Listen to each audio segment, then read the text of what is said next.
Break के बाद आपका स्वागत है। वक्त हो गया है इलेक्शन टॉप 10 का। 5 राज्यों में विधानसभा चुनावों से जुड़ी अहम खबरों पर एक नजर। विनय कटियार के बयान पर प्रियंका गांधी ने पलटवार करते हुए कहा है कि इस बयान से बीजेपी की मानसिकता का पता चलता है। आपको बता दें कि विनय कटियार ने प्रियंका गांधी पर विवादित बयान देते हुए कहा था, उनसे ज्यादा सुंदर महिलाएं पहले से ही चुनाव प्रचार कर रही हैं।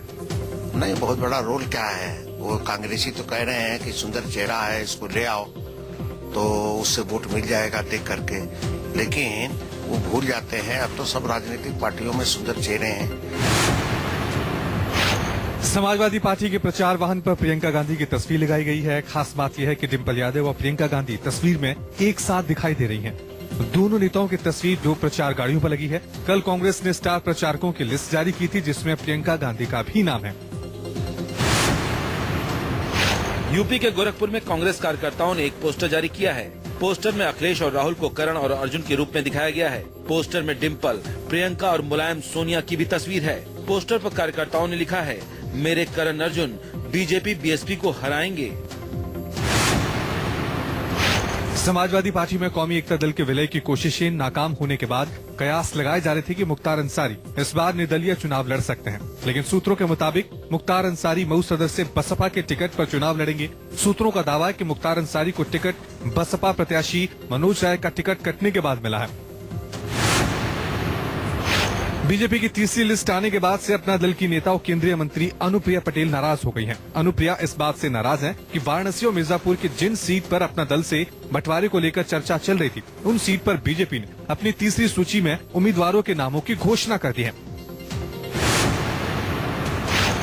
राम मंदिर के मुद्दे पर संतों के रुख से परेशान बीजेपी ने एक बार फिर भरोसा दिलाने में देरी नहीं की। पहले केंद्र में बहुमत की सरकार बनने पर राम मंदिर का वादा किया गया, तो अब यूपी में बीजेपी प्रदेश अध्यक्ष ने वादा किया है कि यूपी में बहुमत मिलने पर बीजेपी भव्य राम मंदिर बनवाएगी।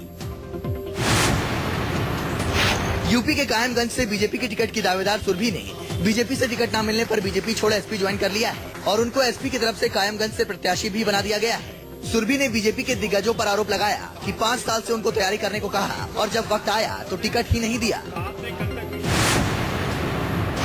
पंजाब विधानसभा चुनाव में चाचा भतीजा आमने सामने आ गए हैं। नवांशहर सीट से कांग्रेस के उम्मीदवार अंगद सिंह अपने चाचा और आम आदमी पार्टी के उम्मीदवार चरणजीत सिंह चन्नी के खिलाफ मैदान में हैं। दोनों उम्मीदवार अपने बाप दादा के नाम पर वोट मांगने में जुट गए हैं।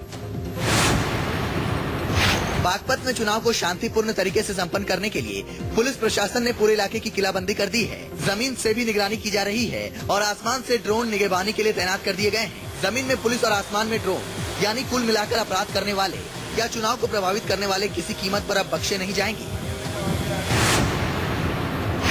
यूपी में विधानसभा चुनाव में प्रत्याशियों का नामांकन दाखिल करने का सिलसिला शुरू हो चुका है। इस कड़ी में आगरा की खीरागढ़ विधानसभा क्षेत्र से 95 साल की जल देवी ने निर्दलीय उम्मीदवार के रूप में अपना नामांकन दाखिल किया। जल देवी व्हील चेयर पर सवार होकर बेटे के साथ जिला कलेक्ट्रेट पहुंची थी।